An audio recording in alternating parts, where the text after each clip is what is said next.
В эфире информационная программа «Итоги дня». С вами Дарья Короленкова. Добрый вечер. Вначале озвучу основные темы уходящего дня.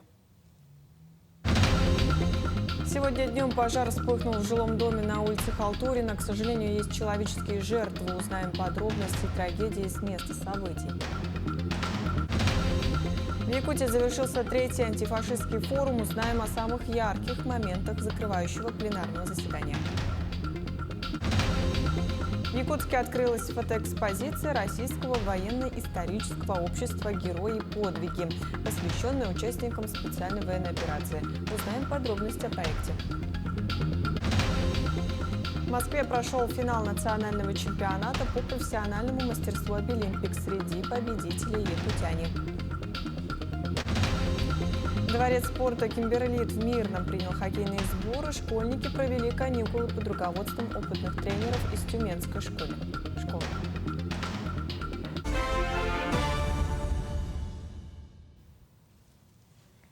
Днем Якутск всполохнула новость. В жилом доме по улице Халтурина вспыхнул пожар. Не обошлось без человеческих жертв. На месте чрезвычайного происшествия работала наш корреспондент Вероника Таюрская.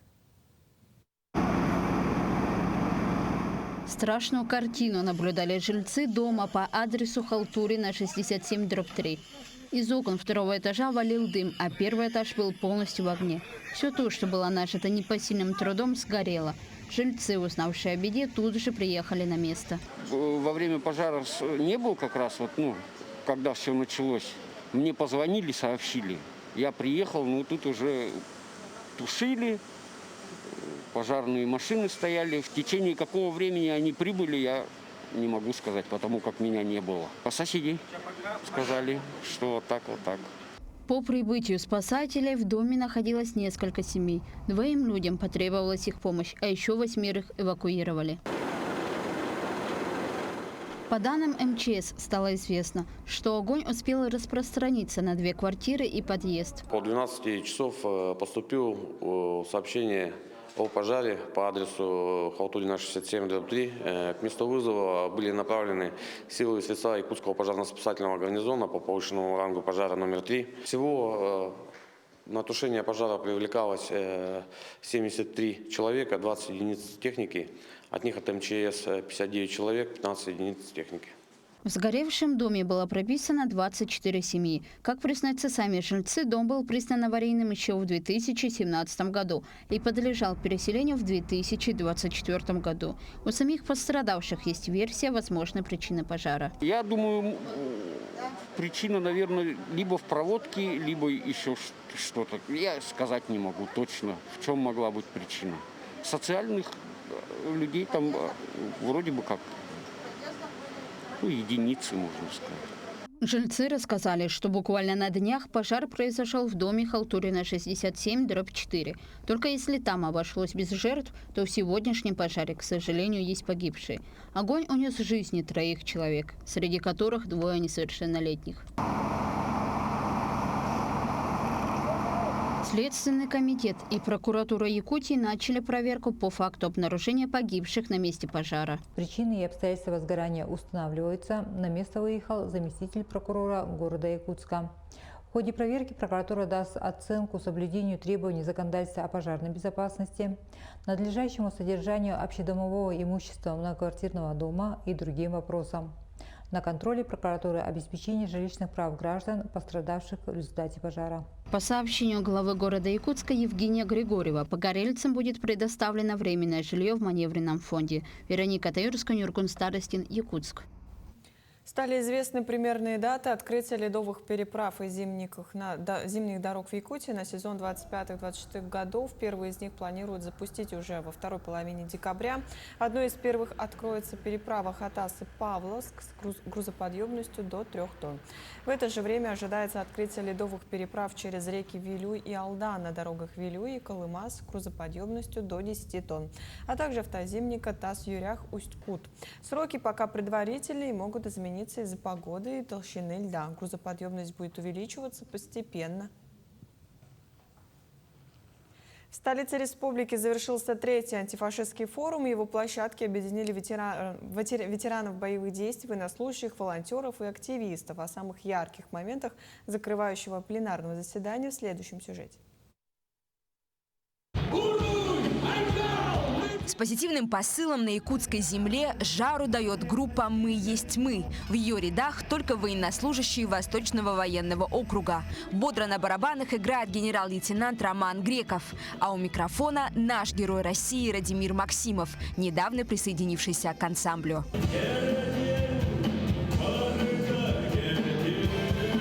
Сами звезды сцены говорят, что и военная карьера, и увлечение музыкой – это все неспроста. Все же идет с детства. То есть 9 мая вот это вот мы отмечаем парады.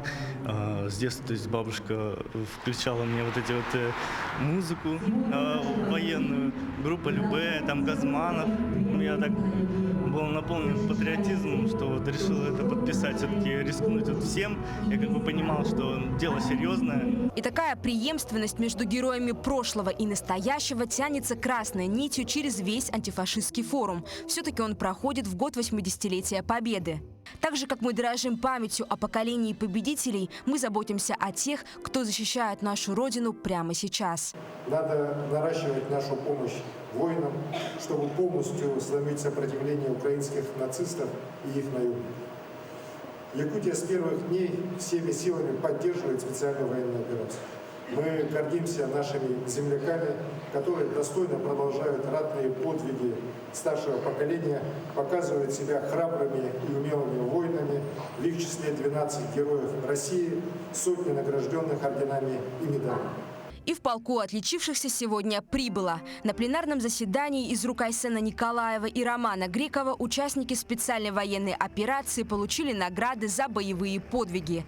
Как признаются герои, поддержку родной республики они чувствуют не только в свете софит, но и на передовой. Вот когда они помогают нам, это прям ощущается конкретно сильно. Прям все завидуют. Вот, другие регионы, да, например, начиная с Амурской области, вот они спрашивают, а что можно, да, прописать, например, в Республику Саха-Якутия, например, чтобы стать, вот, гуманитарку получать. Но они тоже вот наблюдают, конечно. Но всем, конечно, раздают, да, вопросов нет насчет этого. Всем раздают. Но в основном то же самое. Вот они же наблюдают, вот, например, глава Якутии, например, Республика Саха-Якутия приезжает и так далее, да, например. Участники форума уверены, победить можно только сплотившись. Не зря лозунг этого года гласит «Народ и армия едины».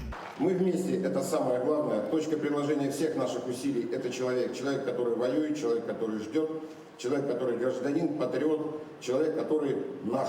Спасибо вам огромное, низкий поклон антифашистскому форуму третьему быть. Разрешите начать подготовку к четвертому. Спасибо. Теплится надежда, что следующий антифашистский форум пройдет с мирным небом над головой. Эржена Гармаева, Станислав Потапов, Якутск. Также в рамках антифашистского форума прошла встреча с семьями участников специальной военной операции. Мероприятие, организованное на базе комитетов и воинов Отечества, собрало 65 семей, чтобы предоставить им поддержку и помощь по волнующим вопросам. На встрече присутствовали генерал-лейтенант Роман Греков и координаторы семей воинов Отечества. Это уже второе подобное событие. Первая встреча прошла в прошлом году. Работа была организована как в формате официального приема, так и личных консультаций. Семьи обращались за поддержкой по различным вопросам, включая информацию о без вести пропавших военнослужащих. В рамках антифашистского форума проходит очень большое объемное количество мероприятий. И, конечно, это очень важно для всех нас. Некоторые вопросы они сразу, некоторые по истечении какого-то времени, но вопросы решаются. Конечно, основные волнующие нас вопросы – это вопросы без вести пропавших. Работа по поиску без вести пропавших, конечно, усовершенствуется. Вовлечены все, в том числе и органы исполнительной власти, общественные институты. Кроме того, впервые в Якутске открылась фотоэкспозиция Российского военно-исторического общества «Герои подвиги», посвященная нашим современникам, участникам специальной военной операции. Проект реализуется с 2022 года. Подробнее о выставке в сюжете Лилии Бурцевой. На 10 двусторонних стендах собраны фотографии и информация о 19 героях Великой Отечественной войны и специальной военной операции. Об их боевом пути и подвиге, за которые они удостоены высшей государственной наградой. Сегодня мы в самом сердце нашей столицы республики открываем выставку «Герои и подвиги». Выставка сделана усилиями Российского военно-исторического общества, Якутского музея. И она здесь рассказывает о подвигах наших героев. Всего на этой выставке 19 героев. Это герои Советского Союза, герои Российской Федерации, которые боролись с нацизмом в годы Великой Отечественной войны и на специальной военной операции. Неоценимую помощь при создании фотоэкспозиции оказали близкие, которые предоставили материалы и фотографии разных лет из личных семейных архивов. Вот я хожу, смотрю, и меня распирает гордость, что со многими героями, которые там изображены, я знаком лично. А самое главное, что эти ребята, они своим жизненным примером показывают, как надо жить. На отдельных стендах представлены фотографии, копии наградных документов, информация о жизненном и боевом пути участников Великой Отечественной войны, героев Советского Союза. У нас тут в этой выставке представлены 5 из героев Великой Отечественной войны. Выбирали, тут не было какого-то специального выбора, да, это подборка была осуществлена Российским военно-историческим обществом, Центральным советом. Проект «Герои и подвиги» проводится в рамках 3-го республиканского антифашистского форума «Народ и армия едины». До 7 ноября жители могут узнать о подвигах героев на площади республики. А далее экспозиция будет перенесена в Якутский музей. Лилия Бурцева, Нюргун Старостин, Якутск. В филиале фонда «Защитники Отечества» прошла церемония вручения государственных наград участникам СВО, погибших при исполнении воинского долга. Госнаграды были вручены родным погибших военнослужащих. Подробности в сюжете далее. Они сражались за свою родину. Так можно описать подвиг каждого из военнослужащих, посмертно удостоившихся высоких наград. Одним из таких бойцов был Сергей Евграфов, который получил Орден Мужества. Он был командиром мотострелковой бригады. Однажды, выполняя очередную боевую задачу, 4 августа ни он, ни его отряд не вернулись. Он по жизни сам всегда был таким командиром, всегда среди своих друзей, всегда организатором был, всегда такой, все по плану выступал, поэтому за всех он всегда свое слово держал. Поэтому я думаю, из-за того, что он командир хороший, из-за того, что его на боевую задачу отправили, и поэтому сложная задача была, поэтому я думаю, наградили его орденом. Еще одним орденом мужества был награжден сын Арлеты Наговицыной. Бывший разведчиком и снайпером Семен Наговицын был одним из тех, кто находился дальше передовой и кто доставлял оттуда необходимую информацию, спасая тем самым жизни своих товарищей. Я горда, что воспитала сына как достойного человека. Чтобы эта память осталась детям, чтобы дети гордились отцом и выросли достойными отца. Всего наград посмертно удостоились 15 бойцов, которые проявили мужество в ходе выполнения боевых задач. Из них 4 ордена мужества, 4 медали за отвагу и за храбрость. Это мероприятие организовано по пожеланию и заявкам членов семей участников специальной военной операции, погибших защитников Отечества. Для родственников очень важно, чтобы государственные награды вручались в торжественной обстановке. Поэтому с учетом этого мнения мы с военным комиссариатом Республики Саха-Якутия традиционно проводим такие мероприятия по вручению государственных наград. Такие события увековечивают подвиг военнослужащих, отдавших жизнь на защиту Отечества, и многое значат для их близких и родных. Тимур Калмогоров, Айлита Махно, Якутск. За прошедшую неделю в зону проведения специальной военной операции была направлена гуманитарная помощь, а также 3 единицы техники. Республиканская комиссия «Вместе к победе» продолжает свою работу по оказанию помощи бойцам. Кроме того, в рамках 3-го республиканского антифашистского форума «Народ и армия едины» проходили мероприятия согласно программе: пленарные заседания, дискуссии, исторические и патриотические концерты. Идет аккумуляция гуманитарных грузов. Принимаем посылки по адресу Бестужева-Марлинского, 5/1, волонтерская организация «Якутия с тобой». Хотелось бы напомнить, что в посылке нельзя помещать портящиеся продукты и то, что может легко испортиться и сломаться. На сегодняшний день во взаимодействии с отдельными воинскими формированиями продолжается передача продуктовых подарочных наборов нашим бойцам, приуроченные ко Дню народного единства, силами работников опорных пунктов республики. В Якутии активно возводится новый комплекс Высшей школы музыки имени Василия Босикова, и все работы идут строго по графику. Этот масштабный проект получил поддержку президента Владимира Путина, который лично выделил из федерального бюджета около 1,5 миллиарда рублей после своего визита в Якутск.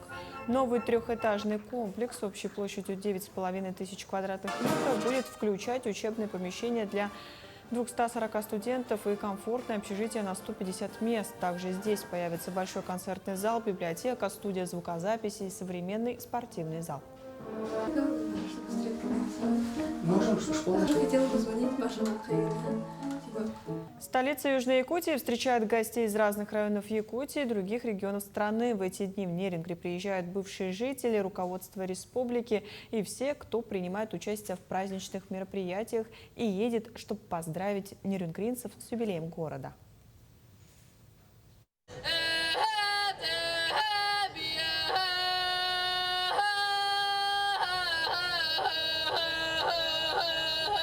У въезда в город на территории национального скульптурного комплекса сегодня празднично и торжественно. Эта дорога ведет в Нерингри, поэтому именно здесь начинаются юбилейные мероприятия. Всех жителей Нерюнгринского района и гостей поздравляем с этим знаменательным историческим днем. Желаем всем счастья, здоровья, благополучия и мирного неба над головой. Урой! Айхал, как говорят саха. Перед тем, как вступить на нерингринскую землю, гости услышали звуки варганного инструмента хамуса. Посмотрели национальный танец таюк и якутские национальные обряды. Мы к вам относимся с большой-большой любовью, с большим уважением. Желаем, конечно же, вашему городу однозначно, это только процветание, потому что вы наши самые ближайшие соседи. Мы самый дальний северный город Амурской области, вы самый южный город Якутии, мы самые близкие города, которые расположены рядом друг с другом. Желаем, еще раз говорю, процветания, потому что для этого у вас все есть. У вас первое, самое главное, что есть, это ваши люди. Оладьи и кумыс тоже являются неотъемлемым атрибутом якутской культуры. А завершилась торжественная встреча круговым танцем асохой, который символизирует дружбу и единство всех народов. Ирина Жданова, Андрей Гаянов, Нерингри. В Москве состоялся финал национального чемпионата по профессиональному мастерству «Билимпикс». Чемпионат инклюзивный, его участники с особенностями здоровья. Конкурс помог каждому найти себя в профессии, среди победителей якутяне. О финальных испытаниях и триумфаторах материал Айсен Бурнашовой. В финале Обилимпикса делегации из 17 стран, более 1000 конкурсантов и десятки компетенций, в которых участники соревновались. Кто лучше в IT, дизайне, строительстве, кулинарии, даже вышивке. Девиз чемпионата «Нет предела. Действуй смело». И каждый участник доказал это собственным примером. Я уверен, что 50 специальностей, по которым проходят здесь соревнования, и те 450 победителей будут на самом деле такими звездочками, ролевыми моделями для всех тех, которые хотят, несмотря на какие-то ограничения по здоровью, реализовывать себя. Это именно то, что и заложено в слогане этого сезона «Нет предела, действуй смело». Смело в компетенции «Визаж» проявила себя якутянка Нараяна Стручкова. За 3 часа девушка создала 2 образа. С макияжем классическим – это база, и креативным – с короной. Победа не заставила себя ждать. 2 место. Нараяна Стручкова. Меня привлекает то, что можно самовыражаться. Тоже нравится, как меняется образ у людей, как они реагируют после того, как сделала макияж. В копилке якутской сборной еще медаль. Ее принес студент Якутского медколледжа Богдан Неустроев. Занял 2-е место в компетенции зубной техник. 2-е место у Богдана Неустроева. Республика Саха, Якутия.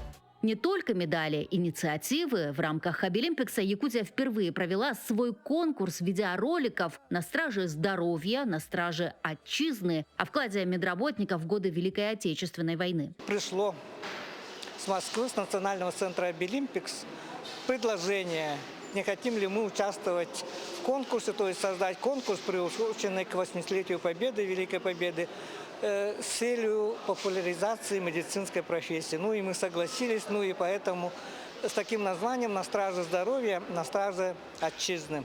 Они не держали оружие, но ежедневно боролись за жизнь. Вклад медиков сложно переоценить, говорят конкурсанты. 16 регионов-участников и целых 9 победителей. Ролики ребята снимали и монтировали сами. Фельдшер шла к пациентам пешком или на лошади. Я рассказывала про врачей нашего села, про их героические поступки во время войны и историю самой больницы. Я очень рад победе. Не ожидал, что настолько все будет масштабно. Национальному чемпионату Обилимпикс 11 лет. Он уже не просто конкурс, символ преодоления трудностей. Здесь каждый знает, ограничение здоровья не ограничение успеха. В следующем году чемпионат вновь соберет мастеров со всей страны и выявит сильнейших в своем деле.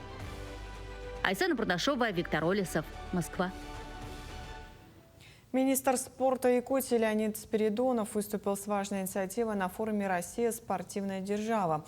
Он предложил проводить общероссийскую спартакиаду по национальным видам спорта народов России. Также он предложил создать систему отбора для всемирных игр кочевников и открыть федеральный центр для развития национальных видов спорта на базе Чурапчинского института. По его словам, это поможет упорядочить такие виды спорта и развивать их с научной точки зрения. Министр привел в пример успешный опыт Якутии с играми Манчары, которые проводятся раз в 4 года. Он подчеркнул, что эти игры не только развивают спорт, но и помогают улучшать инфраструктуру районов, принимающих соревнования. На прошлой неделе Дворец спорта «Кимберлит» в Мирном принял хоккейные сборы. Школьники провели каникулы под руководством опытных тренеров из Тюменской школы. Съемочная группа Алмазного края посетила тренировки.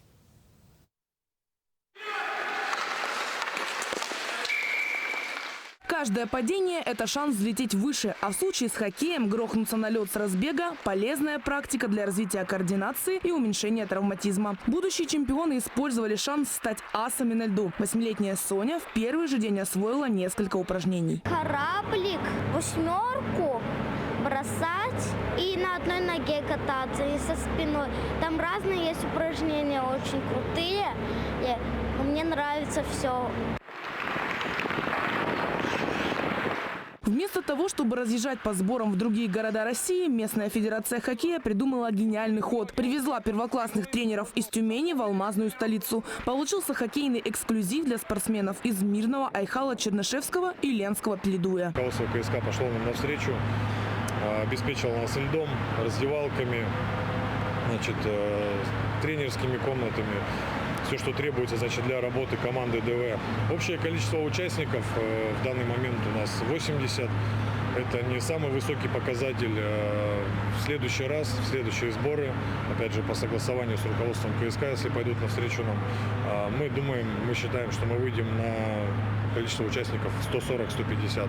Тюменский АС-центр ДВ специализируется на подготовке профессиональных хоккеистов с 4 лет. Основа этого спорта – катание на коньках с шайбой и без нее. Большую часть сборов посвятили этому. Однако, чтобы уверенно вести себя на арене, нужны и сухие тренировки в спортзале. Оказывается, в руках хоккеиста на занятиях может оказаться и теннисный мяч. Тренерскому составу Кимберлита рекомендовали включить сухие тренировки в план занятий на постоянной основе. У взрослых хоккеистов каникул не было. Ради сборов отпросились с работы. Кататься и владеть клюшкой наши парни умеют, но предела совершенству нет. Вот это движение, голеностоп, расслабь ногу, голеностопом, пам, пам, пам, пам. Как будто я большой, то есть я голеностопом нажимаю на педаль, да? Там уже все-таки состоявшиеся личности взрослые дяденьки, поэтому там будет, может быть, чуть легче. Начнем мы, чтобы они поняли вообще, зачем это нужно. Ну и будем, конечно, усовершенствовать это все. За неделю сборов каждая группа хоккеистов получила по 13 тренировок на льду и столько же на земле. И взрослые команды уже готовятся применить полученные знания в игре. 8 ноября стартует хоккейный турнир на призы профсоюза «Профалмаз». Кристина Каширина, Алена Боровкова, Сергей Коротких, Александр Заднепровский. Медиакомпания «Алмазный край». Таким мы видели этот день наши корреспонденты. Ну а я с вами прощаюсь. Всего доброго. До встречи в эфире.